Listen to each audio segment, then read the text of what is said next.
সস্তায় যখন অনেক কিছুই পাওয়া যায় তখন ফ্রিজের ভেতর থাকা পাউরুটি আর বেঁচে যাওয়া তরকারি একটু বুদ্ধি খাটালেই হয়ে যায় অনেক কিছু।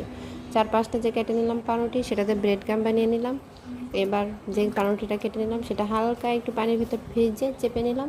চেপে নিয়ে বেঁচে যাওয়া তরকারির ভেতর পেঁয়াজ দিয়ে যে রিফাইনিং করেছিলাম সেটা দিয়ে মুড়ে মুড়ে সুন্দর করে চেপে চেপে গোল করে নিলাম। একটু যেন ফাঁকা না থাকে সেই দিকে অবশ্যই খেয়াল রাখতে হবে, ফাঁকা থাকলে বেরিয়ে আসবে সব কিছু।